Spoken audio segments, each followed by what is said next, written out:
Hello everyone, welcome back to Decode UPSC.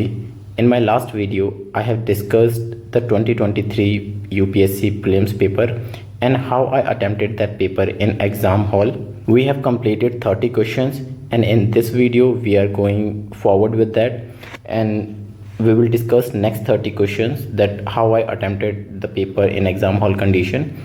And I want to tell you कि meanwhile UPSC की answer key आ गई है. अब मैंने लगाया नहीं है so I am not sure but आप लोग उसके अकॉर्डिंग देख लेना. मैंने अभी चेक नहीं किया है. So without any further delay let's start with the questions. In my last video I have completed till here 30 questions हो गए थे हमारे. So will move to 31st. अब जो 31st क्वेश्चन था it was related to Janani Suraksha Yojana. Of course it was related to some scheme. So इसमें मुझे पहली चीज़ जो लगी कि it aims to promote institutional delivery among poor pregnant women. बहुत सिंपल स्टेटमेंट है एंड प्रो वुमेन है. So UPSC generally pro women statements को सही करता है. तो मैंने 3 को करेक्ट मारा. एज यू कैन सी आप एग्जाम हॉल में मेरा यही एप्टीट्यूड था. And the objective is to reduce maternal and neonatal mortality among poor pregnant women. ये भी बहुत ही पॉजिटिव स्टेटमेंट है तो आई मार्क्ड इट करेक्ट. तो मुझे इतना पता था कि 2 ऑप्शंस तो करेक्ट होने वाले हैं. सो आई वाज श्योर कि ओनली 2 तो होगा ही होगा, है ना. एंड ओनली 1 इससे कट जाता, एलिमिनेट हो जाता. So people who are saying that कि एलिमिनेशन बिल्कुल काम नहीं कर रही, ऐसा कुछ भी नहीं था. Elimination was working but the number of questions it has reduced. उसके बाद जो पहला डाउट आया मुझे कि it's safe motherhood intervention of the state health departments. I knew that कि जननी सुरक्षा योजना ना सेंटर की स्कीम है. So of course if it's a scheme of centres तो स्टेट हेल्थ डिपार्टमेंट्स का इंटरवेंशन क्या होगा. सो मुझे यहाँ पे डाउट लगा, इसलिए मैंने स्टेट हेल्थ डिपार्टमेंट्स को बहुत ही ब्रॉडली मार्क कर रखा था. सो मैंने इसे रॉन्ग कंसीडर किया. एंड इसके बाद मैंने ये ओनली 3 मारा है but I think it's a wrong answer. इसका आंसर सिर्फ ओनली 2 है. रीज़न बीइंग मैंने यहाँ पे कहा कि इस objective includes providing public health facilities to sick infants up to 1 year of age. As you can see मैंने 1 ईयर ऑफ एज को हाईलाइट किया है but the point is that कि एग्ज़ाम हॉल में मुझे लगा कि हाँ मतलब ऑफकोर्स जननी सुरक्षा है तो जब बर्थ होता है उसे कुछ टाइम तक ही होगा. सो मैंने ये up to 1 year of age वाली चीज़ को सही कंसीडर कर लिया जबकि ये गलत है. ये जननी सुरक्षा अभियान का नहीं है, ये फीचर किसी और स्कीम का है. एंड दूसरी चीज़ ये भी थी कि अगर आप बहुत ज़्यादा स्पेसिफिक हो जाते हो ना एज को लेके कि हाँ इस एज तक ही है तो कोई स्कीम ऐसा नहीं होता कि हाँ इस एज तक के बच्चों का है उसके बाद वाले. अब कोई बच्चा 1 साल 1 महीने का हो तो उसके लिए नहीं होगा. सो ये लॉजिक मैं वहाँ लगा रहा था but I didn't went with my gut feeling. So I marked it right but ये गलत होना था तो यहाँ से आंसर आ जाता only 2. But what I want to tell you कि इस क्वेश्चन में भी आप इजीली 2 ऑप्शंस तक तो पहुंच सकते थे कि ओनली 1 तो नहीं होता. यहाँ तक आप पहुंच जाते एंड ये दोनों आपको सही लगते तो ओनली 2 तो है ही है. तो या तो ओनली 2 होता या ओनली 3 आते. But it was a difficult question in exam hall condition and वो इसमें कोई इशू नहीं है. People will follow that thing, people will mark it. And यार मैटर नहीं करता, आपको 60 क्वेश्चन सही करने हैं. अगर आपको IFOS की कट ऑफ भी क्लियर करनी है तो 60 क्वेश्चन सही करने हैं. तो 40 अगर आप गलत भी कर रहे हो ना तो भी you can easily clear the prelims. So you need to find those questions which you can easily make it right. उसके अलावा ऐसे जो क्वेश्चंस होंगे वो गलत भी होंगे तो it wouldn't make much difference क्योंकि आपको प्रीलिम्स क्लियर करना है. You don't have to mark like all the 100 question rightly and you have to score 150 plus. नहीं यार, आपको कट ऑफ क्लियर करनी है, दैट्स इट. तो नेक्स्ट क्वेश्चन. अब ये था अनीमिया मुक्त भारत. अब यहाँ पे of course I made a mistake. जैसे अनीमिया मुक्त भारत है, अनीमिया का प्रॉब्लम इशू होता है that is due to blood loss होता है अनीमिया में वुमेंस को. तो जनरली क्या हुआ, मैंने कहा कि it provides for periodic deworming to children and adolescent. I thought this statement is right, very positive and कुछ नेगेटिव एक्सट्रीम नहीं था. In it addresses non nutritional causes of anaemia in endemic pockets with special focus on malaria, haemoglobinopathies and fluorosis. मुझे लगा ये भी ठीक है, general है. सेकेंड में मुझे डाउट हुआ कि it runs a campaign for delayed cord clamping at the time of childbirth. मुझे लगा कि यार चाइल्ड क्लैंपिंग जो होती है वो तो मतलब एट दैट मोमेंट होती है तो आई थॉट कि वो तो जल्दी करेंगे सो ज़्यादा फ़ायदा होगा एज़ कम्पेयर टू डिले करने के. तो इसमें मुझे डाउट था सेकंड वाले में कि मतलब डिले करना है या फिर अर्ली करना है. And then I mark the first statement correct but मैं ये भूल गया था कि जो प्रोफाइलेटिक कैल्शियम होता है वो कैल्शियम की कमी के लिए होता है, मतलब नॉट फॉर एनीमिया के लिए। सो ये स्टेटमेंट ना यहीं से रॉन्ग होनी थी, और ये रॉन्ग होने के बाद इसका आंसर ओनली 3 आता, एंड लकीली मेरा ये ओनली 3 सही है। बट मैंने इसे सही मारा, और सॉरी मैंने फर्स्ट को सही मारा एंड सेकंड को गलत, बट ये अपोजिट होना था। Like this statement was wrong and this statement was right, but luckily in questions में यही होता है कि luck was in my favour, तो मेरा ये सही हो गया। बट आइडियली रॉन्ग लॉजिक लगा एंड क्वेश्चन वैसे गलत है ये मेरा, but luckily it was right. Then next question 33। अब इन क्वेश्चंस में देखो यहाँ पे लॉजिक लगते हैं, तो ये वो क्वेश्चन है जो कि कट ऑफ डिसाइड करते हैं। Carbon fibres are used in the manufacture of components used in automobiles and aircrafts. It can be used in any industry and lots of industries. How can you decide कि इस industry में होता है, इस industry में नहीं होता? You can't differentiate very easily ना. So even if automobiles, aircrafts and अगर यहाँ पे medical equipments होता है and any other thing, I could have marked it right, उसको भी मैं right mark करता। इसके बाद second statement क्या कह रहा है? Carbon fiber once used cannot be recycled. Then why are we making it? अगर इसका एक बार यूज़ करके दोबारा यूज़ ही नहीं कर सकते, why are we making it? We should ban it. Like plastic को बैन करने कि एक बार यूज़ करके दोबारा यूज़ नहीं कर सकते, तो बैन करो इसको। So that's why I make it wrong. So इस टाइप की लॉजिक्स आपको एग्जाम हॉल में लगाने पड़ेंगे कि अगर कोई चीज़ डेवलप हो रही है, उसके लिए रिसर्च हम लगा रहे हैं, पैसा इन्वेस्ट कर रहे हैं, so it should provide some benefits ना। अगर उसका बेनिफिट्स ही नहीं है तो why we are making it, you know. That's why इसका आंसर 1 होना था, and I guess it's a correct answer. Then next question 34। जब भी साइंस के क्वेश्चन आए ना, तो बहुत ज़्यादा यार सोचना मत कि अरे ये वाला एंगल लग रहा है, वो वाला एंगल लग रहा होगा, ग्रेविटी ये होगी वो होगी। Don't think much, just go with that thing कि आपको नहीं पता, शायद हो सकता है ऐसा होता हो, because you don't know, you are not physicist और you know pro in that domain. So what I did कि detection of car crash collision which result in deployment of airbags almost instantaneously, detection of accident free fall of laptop towards the ground which result in the immediate turning off the hard drive, detection of the tilt of the smartphone which result in the rotation of display between portrait and landscape mode, function of accelerometer required, accelerometer use to measure the acceleration and it's kind of a sensor in equipments. So मुझे लगा अगर sensor है कि ये दोनों तो सही है। रीजन भी इन दोनों के राइट मारने का मेरा ये था कि because I was working in IPR domain, so I was studying invention, so it was related to accelerometer and gyroscope sensors.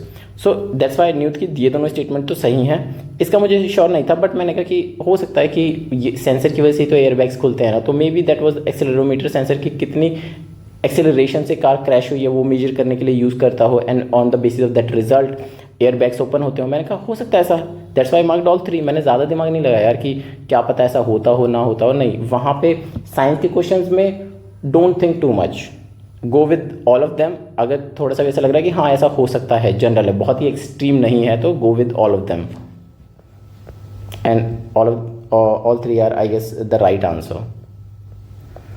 अब ये role of biofilters in circulating aquaculture system.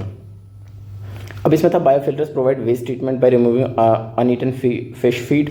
मैंने कहा of course this is right because positive statement, and हो सकता है filters का काम होता है फिल्टर आउट करना, वेस्ट को और प्योर चीज़ को अलग निकालना। तो मैंने कहा हाँ बिल्कुल करते होंगे। Biofilters converts ammonia present in fish waste to nitrate. Of course that is also positive thing which is biofilters are doing, that's why हम डेवलप कर रहे होंगे। अब यहाँ पे इशू आया इस स्टेटमेंट का, दैट बायोफिल्टर इंक्रीजेस फॉस्फोरस। यहाँ तक ठीक है, as nutrients for fish and water. Phosphorus as a nutrient soil के लिए होता है। ये हम सॉइल वाले कॉन्सेप्ट में, और जब भी एग्रीकल्चर से रिलेटेड चीज़ें पढ़ते हैं या फिर ज्योग्राफी में वो जो प्लेन्स वाला चैप्टर हम रीड करते हैं, तो वी नो कि phosphorus as a nutrient in soil, but fish for fish in water ये गलत था, but I marked it right and I marked all the 3। So exam hall में ऐसी गलतियाँ होंगी, that's why I told you कि I also made mistakes in exam hall, and of course वो mistakes नहीं होनी चाहिए थी, but still what I am trying to say is कि इन मिस्टेक्स के बाद भी you can qualify prelims with very good margin. So don't be fearful in exam hall की पेपर बहुत डिफिकल्ट आ गया है, ये क्वेश्चन तो मुझे आते ही नहीं है यार। Just don't forget the common sense, क्योंकि कॉमन सेंस ना एग्जाम हॉल में सबसे ज़्यादा व्हाट वुड आई से कि महंगी कमोडिटी होती है। Because we don't consider it, हम कॉमन सेंस को ही भूल जाते हैं, हम सोचते हैं कि हर चीज़ हम नॉलेज से करेंगे. We can't do that because we can't know all the 100 questions and all the 400 options, you know. So that's why just go with the flow and your gut feeling. ये वाला क्वेश्चन मेरा सही होने का reason pure knowledge है, क्योंकि science and take की PT 365 पढ़ी थी और उसमें नेबुले का मुझे पता था कि ये होता है giant cloud of dust and gas in space. So when I knew that नेबुले is this, तो सेफाइड्स कांट बी दिस ना. सो ये यूपीएससी करता है कि एक्सचेंज कर देता है information. So I knew that कि this information is exchange, that's why. और ये लॉजिक पीछे भी लगा था कई क्वेश्चंस में. सो ये दोनों गलत हुए. मैंने कहा ये दोनों गलत है. एंड पुलसार का आई न्यू दैट कि neutron stars that formed when massive stars run out of fuel and collapse. So that's why marked only 1. It was solely based on knowledge. इसमें कोई लॉजिक नहीं था. इसमें सिर्फ लॉजिक इतना था कि मुझे सेफाइड्स का नहीं पता था बट नेबुले का मेरे को पता था. That's why I marked it right. So कुछ क्वेश्चन नॉलेज से भी होंगे. एंड ये जो दोनों चीज़ें हैं ना, ये आपको PT 365 में मिल जाती हैं, तो ये क्वेश्चन हो जाता. ये ऐसा नहीं था कि कहीं से आ गया है. 37th question, it was a easy question. And ये पता था कि ऑन सैटेलाइट नेविगेशन सिस्टम सिर्फ 6 नेशंस के पास है. And I knew that it was Japan because USA, USSR, China, Japan and India, इनके पास ये शायद से. So I knew that it's Japan. Israel का हुआ था launch but it's not active and working वाली चीज़. So that's why it's Japan. तो इट वाज इजी. 38th. अब यहाँ पे देखो, I marked it none of them and the answer is right. Reason being, मुझे लगा कि यहाँ पे क्या कह रहा है कि ballistic missiles are jet propelled at subsonic speed throughout their flight. तो पहली चीज़ मुझे ये वाली चीज़ लगी कि throughout their flights, while cruise missiles rocket powered only in the internal phase of flight. मैंने कहा if I consider this statement right, हो सकता है ना कि यहाँ पे सिर्फ रॉकेट पावर्ड इनिशियल फेज में ना होता हो, सेकेंड फेज में भी होता हो. सो I marked it wrong. But इसका एग्जैक्ट आंसर ये है कि बैलिस्टिक, इसने ना इन्फॉर्मेशन जो है एक्सचेंज कर दी है. बैलिस्टिक मिसाइल की इन्फॉर्मेशन ये होती है कि ये रॉकेट पावर्ड होते हैं only in initial phase of flight, and cruise missiles होते हैं जो कि जेट प्रोपेल्ड होते हैं through at subsonic speed throughout their flights. तो ये यहाँ से गलत हुआ. एंड सेकंड, मुझे ये पता था कि अग्नि 5 की रेंज ना 5000 किलोमीटर्स है, और 5000 किलोमीटर्स का ये है कि इंटरकॉन्टिनेंटल हो जाएगी. तो ये कह रहा है कि मीडियम रेंज तो नहीं है. While BrahMos soil fluid ballistic missile, BrahMos का 400 किलोमीटर का रेंज है. सो ये भी इन्फॉर्मेशन एक्सचेंज की हुई है. तो ये तो सेकंड मुझे नॉलेज से पता था. फर्स्ट मैंने लॉजिक लगाया एंड आई नो कि both of them are wrong and that's how I reach my answer. So what I am trying to say कि जब भी ऐसा कोई स्टेटमेंट आए ना कि बैलिस्टिक मिसाइल्स हैं और ये है, और दो चीज़ों के साथ में स्टेटमेंट में, दो डिफरेंट चीज़ों का साथ में स्टेटमेंट दे दे, तो मोस्टली यूपीएससी इन्फॉर्मेशन को एक्सचेंज कर देता है. जैसे कि 2022 या 21-22 के अटेम्प्ट में I guess there was the question on this adenovirus and I guess adenovirus था and there was another virus and उसकी इन्फॉर्मेशन ने एक्सचेंज कर रखी थी. सो आई put that logic here and I marked it right. So next question regarding mercury pollution. Gold mining activity is a source of mercury pollution in the world. मैंने कहा होता होगा, I didn't know. इसने कहा कि is a source, 1 ग्राम भी निकलता हो गोल्ड माइनिंग से मर्करी तो सोर्स हो गया. I marked it right. Coal based thermal power plants, ये मुझे पता था कि ये करते ही हैं. So second was right. Third था there is no non safe level of exposure to mercury. या according to UPSC answer key the answer is only 2 I guess, because there is a lot of drama going on this question. Because Google पे there is this statement is right that there is no safe level, non safe level of exposure to mercury. But मुझे ऐसा लगा कि ये बहुत ही extreme statement है कि mercury का कोई सा भी सेफ लेवल होगा. ऐसा हो सकता है ना यार, 0.0001 gram is safe. I didn't know that. मैंने नहीं पढ़ा मर्करी के बारे में पूरा information, but I knew that कि this statement is according to me in exam hall was going a bit extreme. That's why I marked it wrong and ये only 2 आया. यूपीएससी के आंसर की के अकॉर्डिंग भी यही राइट है. So I am not going too much into details to be very frank, है ना, because I don't know that. क्योंकि आने के बाद बहुत सारे लोग यही कह रहे थे कि no non safe level of exposure to mercury is a right statement, but I don't know. मुझे लगा मेरा गलत है, बट आफ्टर आंसर की it's right. Next question 40, green hydrogen. अब यहाँ पे बात थी ग्रीन हाइड्रोजन की, and green hydrogen is of course we are making it, we are trying to switch to green hydrogen. So the question is it can be, possibility आ गई, directly use as a fuel for internal combustion. अब can be और directly को मैंने किया था because directly sometimes if you use it directly ना, so it becomes wrong, मतलब most of the cases में। बट यहाँ पे था कि कैन बी, हो सकता है डायरेक्टली यूज होता हो सकता है ना हो, क्योंकि यहाँ पे ना मस्ट वाली कंडीशन नहीं है, यू नो, मस्ट कंडीशन नहीं है, यहाँ भी पॉसिबिलिटी है। सो ये right, it can B blended with natural gas, हो सकता है ब्लेंड हो और यूज एज अ फ्यूल हो। वैसे ग्रीन हाइड्रोजन का हम यूज करते हैं as a fuel. It can be used in the hydrogen fuel cell to run fuel, ये स्टेटमेंट मुझे पता थे because I was working, so I deal with different technologies at my work place, so that's why I knew that कि this statement is right. So और बहुत general था यार, possibilities थी तीनों स्टेटमेंट्स में, तो mark all the 3 and then move on. बहुत ज़्यादा मत सोचो कि अब तुम्हें क्या लग रहा है कि you read the green hydrogen and the technology involve in a very much detail. नहीं यार, कोई नहीं करके आया, मैं नहीं करके गया था, और मुझे लगता है इतने कॉन्फिडेंस के साथ मैं एग्जाम हॉल में जाता हूँ कि इफ़ मैं करके नहीं आया तो और भी कोई करके नहीं आया जो प्रीलिम्स क्वालिफाई करने वाला है। So just go with the gut feeling, जो तुम्हें लग रहा है अगले जो लोग निकाल रहे हैं ना उनको भी सेम गट फीलिंग आती है और सेम ही लॉजिक वो भी लगाते हैं, वो कुछ नया करके नहीं आते, जस्ट ये होता है कि वो अपने गट फीलिंग पे ट्रस्ट करते हैं। So just trust on your you know intuitions. 41 home guards से रिगार्डिंग क्वेश्चन था। So I knew that home guards are raised under home guards act and rules of central government. मुझे ये मैंने mark किया है wrong, reason being because I knew that कि home guards जो हैं वो स्टेट स्पेसिफिक होते हैं and police is also state subject, so I knew that one is wrong, क्योंकि जब वो स्टेट स्पेसिफिक हैं तो सेंट्रल के रूल्स क्यों बनेंगे भाई, है ना। तो one is wrong, so all of 3 can't be right. The role of home guards is serve as an auxiliary force to the police in maintenance of internal security। Very positive statement, कोई extreme statement नहीं है, general statement, right. To prevent infiltration on the internal borders और coastal areas the border wing home guards battalions have been raised in some states. हो सकता है किसी एक state में हुई हो, उड़ीसा में, या फिर किसी भी एक स्टेट में हो सकता है ना, पॉसिबिलिटी है। So I mark that right, ये मैंने सबसे पहले राइट मारा था। फिर मैंने कहा ये भी सही है क्योंकि ऑक्सिलरी फोर्स का एक काम होता है होम गार्ड्स का, कि व्हेनेवर पुलिस फोर्स थोड़ा कम होती है तो वहाँ पे होम गार्ड्स की ड्यूटी लग जाती है, बिकॉज हमारी यूनिवर्सिटीज़ में भी there were few police officers of state government and other than that they were mainly home guards.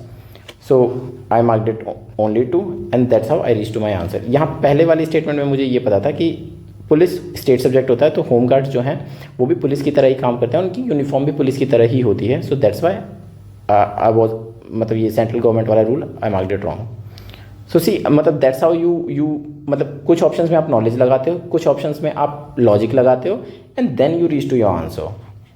42nd question, ये वाला क्वेश्चन मैंने ओनली 1 मारा है, but I guess it's wrong, क्योंकि मुझे सिर्फ इतना पता था कि गन फायर वाला जो होता है वो आर्म्स अमेंडमेंट एक्ट के अंदर होता है, because I have read it in PT.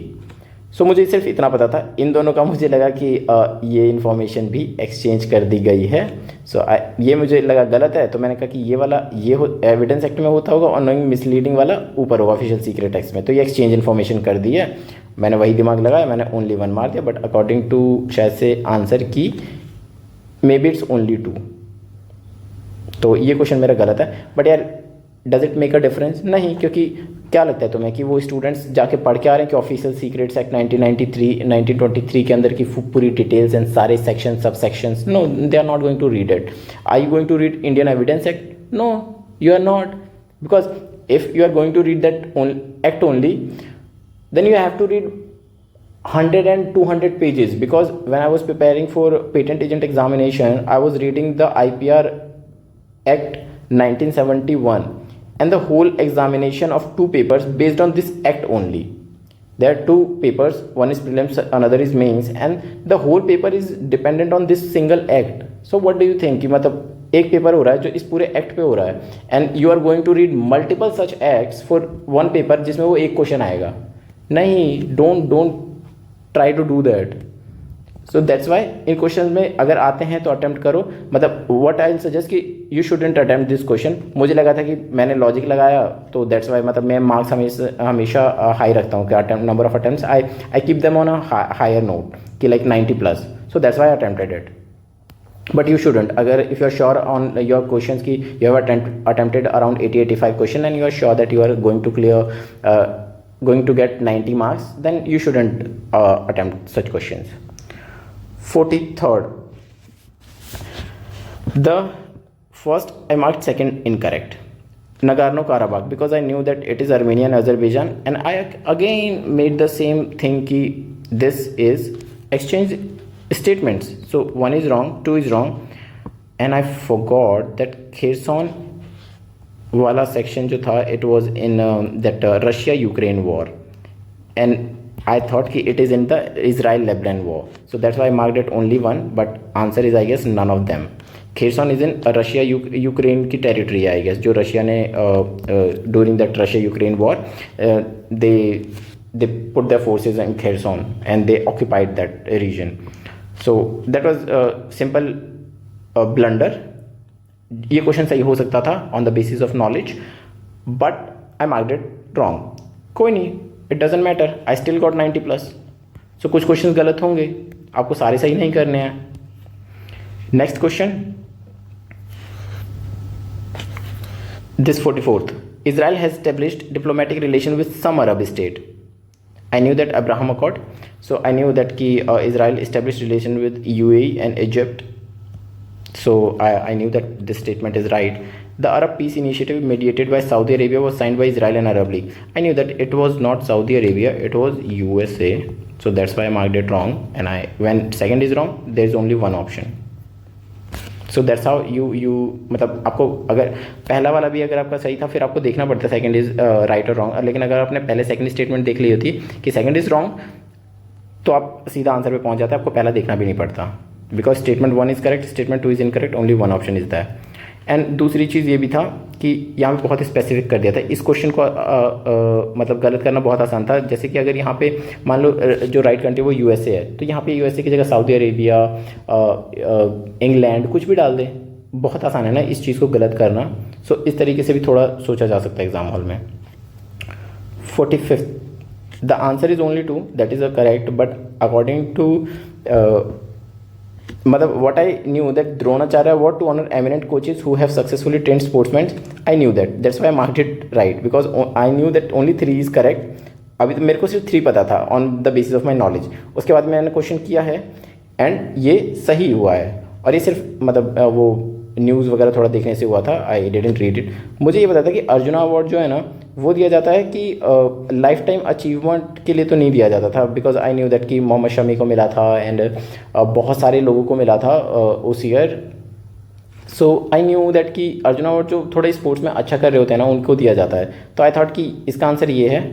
And major Dhyanchand I thought कि मतलब वो किसी को दिया जाता है जब उसने बहुत ज़्यादा लाइफ टाइम अचीवमेंट के लिए। सो आई न्यू कि दीज 2 वर एक्सचेंज। एंड खेल प्रोत्साहन का तो वही होता है ना कि contribution made by sports even after their retirement.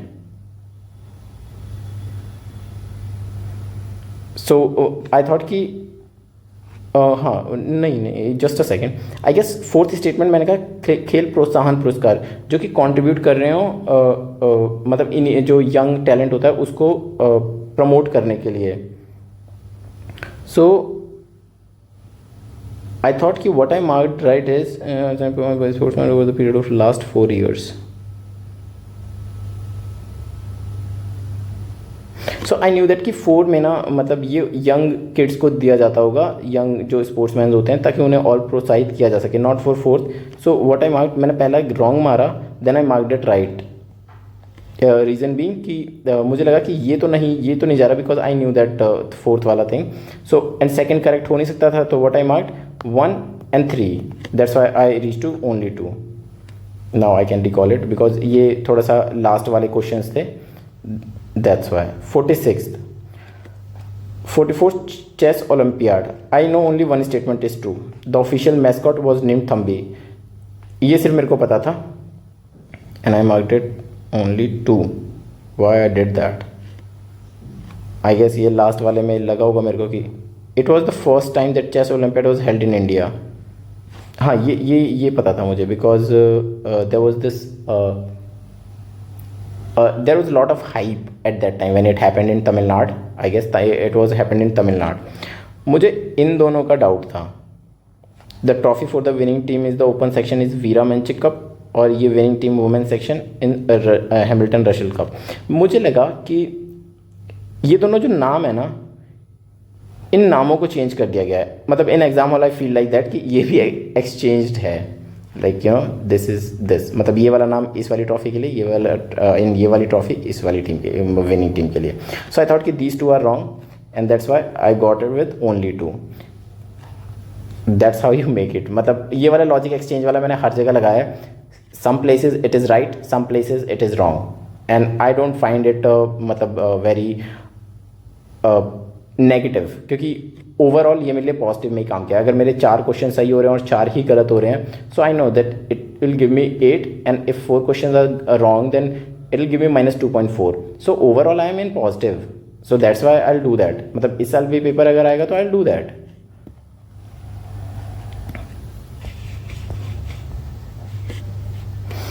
Again, you will see that what kind of blunders I have made.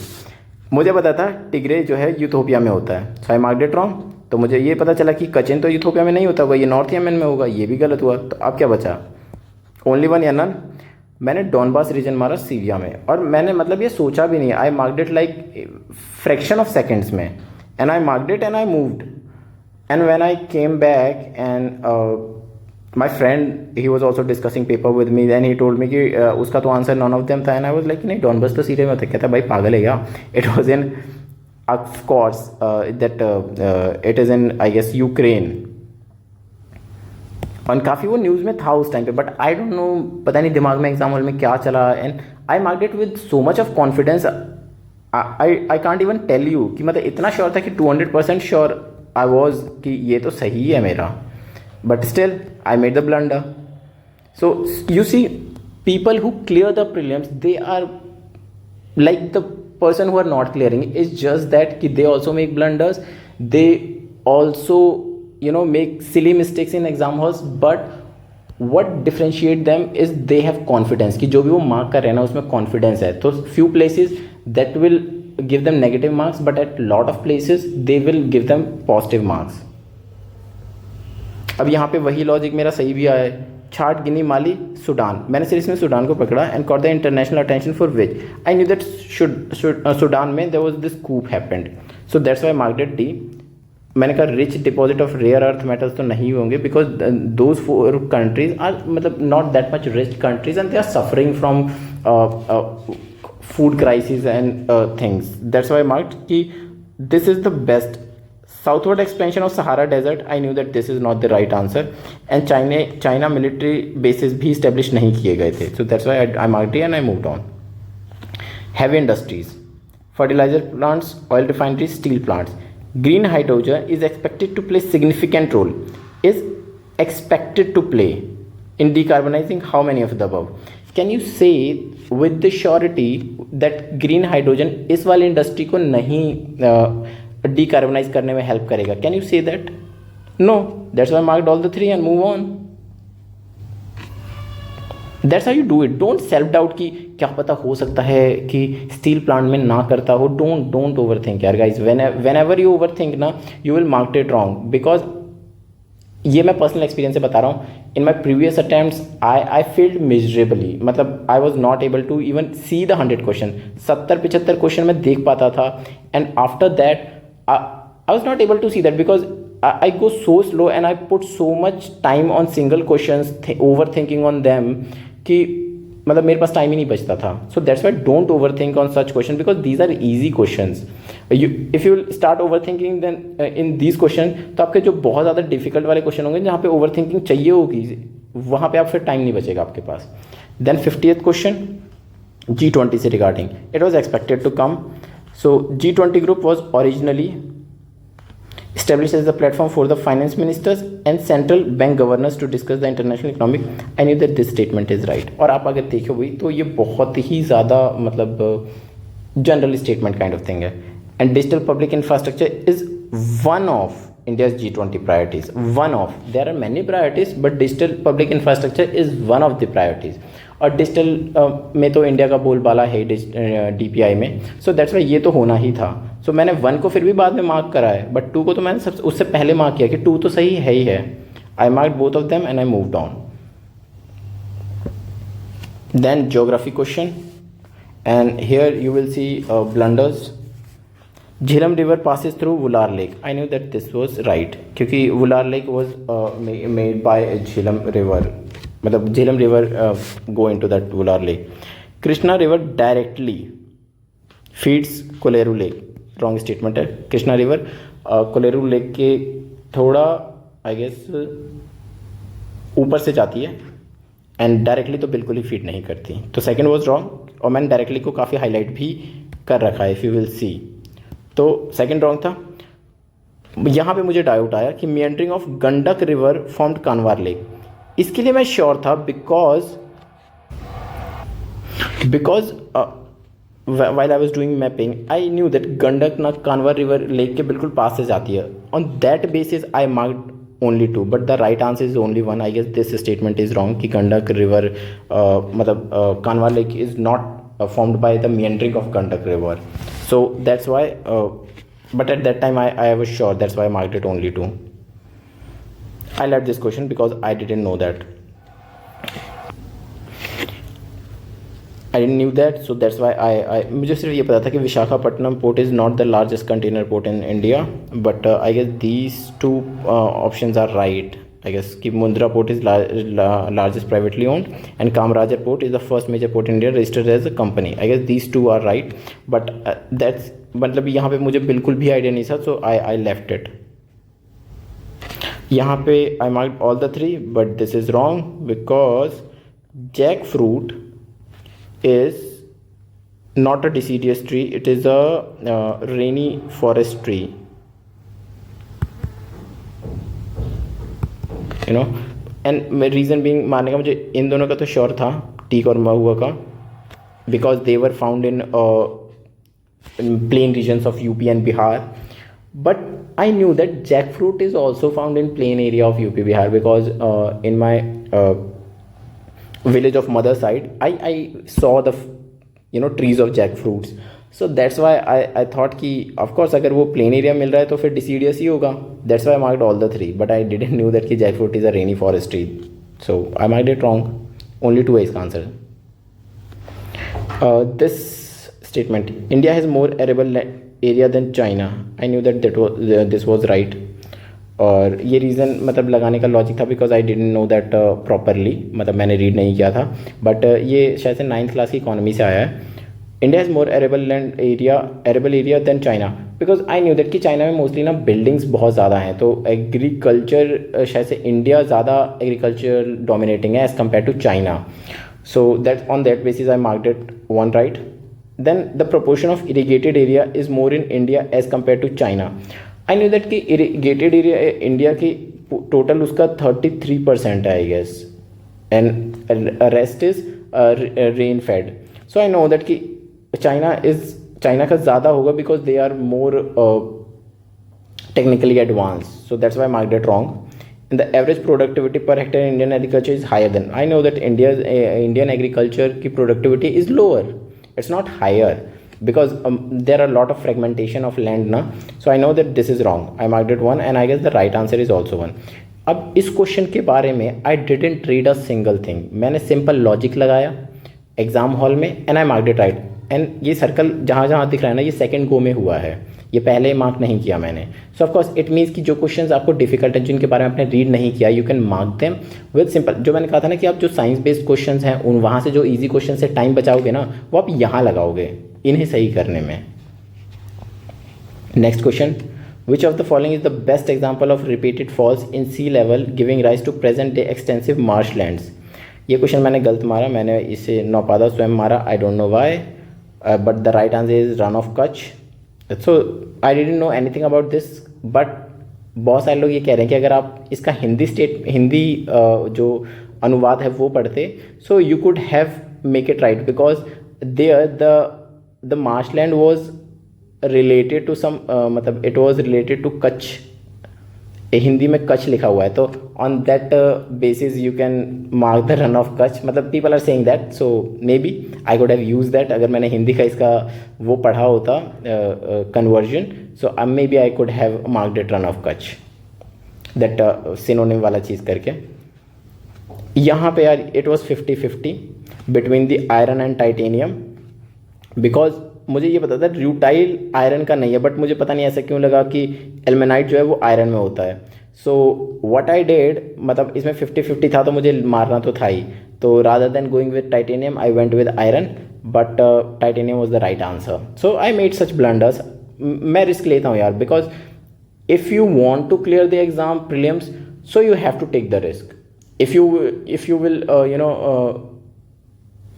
feared or scared by taking the risk, then it will become a bit hard, because यार 100 question किसी को नहीं आ रहे होते, and if you will not get the courage to attempt and take the risk, how you will mark right question? Of course you will make wrong questions and you will mark them wrong, but it doesn't matter यार, if the overall you gain from that risk, then you should. and मैं लेता हूँ यार, मतलब I learned that thing कि if you will not take the risk, in either way you are not going to clear it, so it's better to take the risk, and at least you can say that कि I have attempted, I took the risk, maybe things will fall in in place, and if it didn't, तो वो regret नहीं रहेगा कि I could have attempted it, मेरे दिमाग में चल रहा था कि मैं ये मार देता और यही राइट ऑप्शन होता, so वो रिग्रेट भी नहीं रहता। 57th, 3/4 of world's metal cobalt requirement for the manufacturing of batteries for electric motor vehicles is produced by। अब यहाँ पे कजाकिस्तान मारने का रीज़न ये था क्योंकि इंडिया और सेंट्रल एशिया की बातचीत चल रही थी, and I know that central Asia is a mineral rich region, so I thought कि रीजन बीइंग काटने का Botswana and democratic Republic of Congo is my biasness, that I thought कि यार अफ्रीकन नेशंस में वैसे ये गरीब देश हैं एंड यहाँ पे क्या ही मिलेगा, और 3/4 इट्स अ ह्यूज अमाउंट, तो आई थॉट कि इधर इट्स अर्जेंटीना और इट्स कजाकिस्तान। तो यहाँ मुझे क्योंकि लिथियम आयन का वो ट्राइंगल वाला सीन भी साउथ अमेरिका में है ना, सो आई थॉट कि इन दोनों में से कोई एक होगा, तो I went with Kazakhstan, but the right answer is Democratic Republic of Congo. मुझे नहीं पता था, I marked it anyway and it is wrong. Which of the following is a part of Congo basin? Congo river का मतलब major rivers मैंने करी थी, तो आई न्यू दैट नाइजीरिया और साउथ सूडान जो है वो बहुत ना ईस्ट साइड में पड़ते हैं कॉन्गो रिवर के, बहुत ज़्यादा ईस्ट में, और कॉन्गो रिवर का जो फ्लो है इट इज़ डाउनवर्ड से जाके वो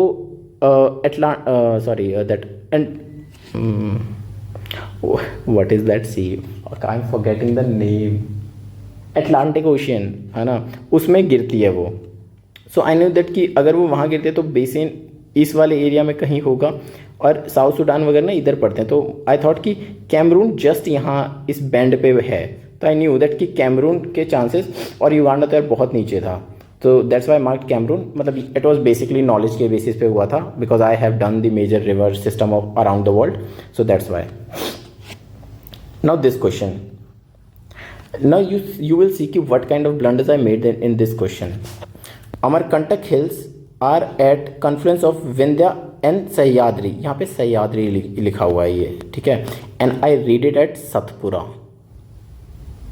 बिकॉज मुझे पता था कि जो सोन रिवर होती है, सोन रिवर है वो अमरकंटक हिल से निकलती है, एंड ये कॉन्फ्लुएंस पे था विंध्या और सतपुरा के, यहाँ सह्याद्री दे लिखा था, एंड यूपीएससी इसीलिए यहाँ पे उसने सह्याद्री लिखा कि बच्चे सतपुरा पढ़ेंगे ही पढ़ेंगे, and I read it and I was like Vindhya and Satpura, it is right, I marked it right. मैंने कहा Biligirirangan hills constitute the eastern most parts of Satpura range, मैंने कहा ये साउथ का नाम लग रहा है, तो सतपुरा रेंज साउथ में तो जाती नहीं है, डीप साउथ में, तो मैंने कहा ये रॉन्ग।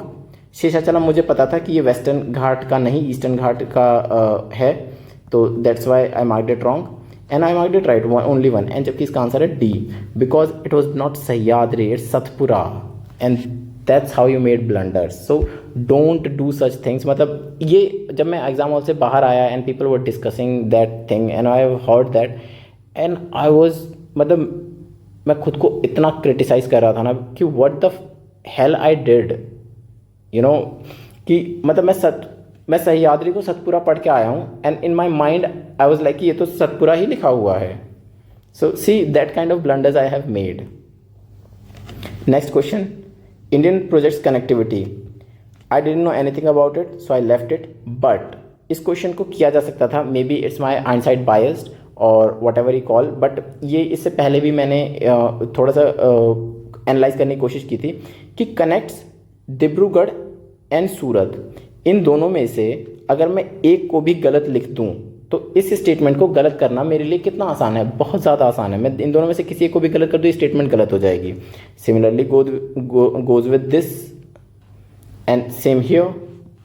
सो इन तीनों स्टेटमेंट को गलत करना बहुत आसान था, that's why answer is none of them. But ये लॉजिक मैंने और जगह लगाया, बट इस क्वेश्चन में नहीं लगा, बिकॉज आई वाज स्कैर्ड कि मैंने ये बिल्कुल भी रीड नहीं किया and so much factual question it is, that's why I left it. Next question, अब मुझे पता था कि interest income from the deposit in infrastructure investment trust distributed to their investors is exempted for tax but the dividend is taxable. अब यहाँ पे ये देखो मैंने बट भी मार्क करा है, बिकॉज वो वाली चीज़ होती है ना कि जहाँ पे बट आ जाता है ना, उसके बाद वाले स्टेटमेंट्स पे आपके कान खड़े हो जाने चाहिए कि यहाँ तक ख़त्म हो सकता था, इसे एक्सटेंड किया गया है।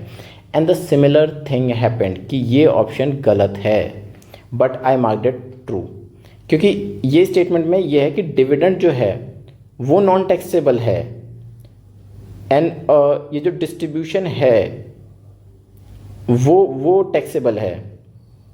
मतलब इनमें से एक चीज़ नॉन टैक्सेबल है, but the dividend investment distributed exempted. ये जो इन्वेस्टर से ये इन्वेस्टमेंट हो रही है ना, ये एग्जेम्प्टेड नहीं है, डिविडेंड सिर्फ एग्जेम्प्टेड है।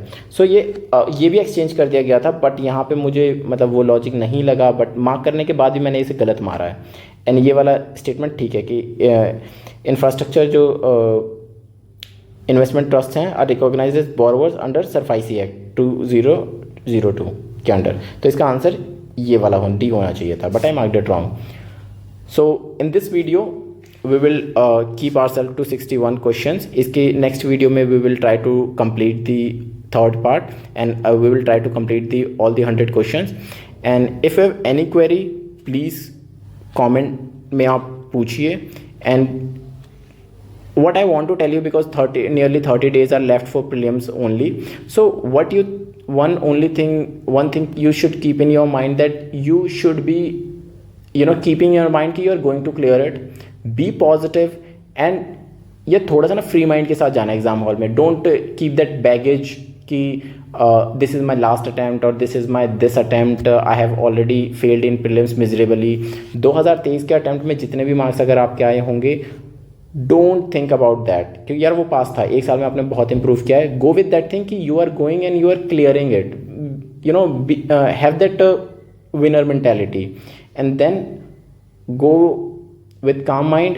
एंड पेपर कितना भी डिफिकल्ट है, बिकॉज पेपर डिफिकल्ट आएगा, पेपर में सरप्राइजिंग एलिमेंट्स रहेंगे, बट मेक श्योर कि वो सरप्राइजिंग एलिमेंट आप देख के ना स्माइल करो कि अच्छा आ गया, यही एक्सपेक्टेड था। Then you start your question. Starting में डिफिकल्ट क्वेश्चन से डील करना है, अगर नहीं हो रहे दैट्स ओके, पेपर में इजी क्वेश्चंस आएंगे, वो छुपे हुए होंगे, you just have to find and do the treasure hunt. So thank you for this video, and if you have any query ping me in the comment section, and see you in the next video. Thank you.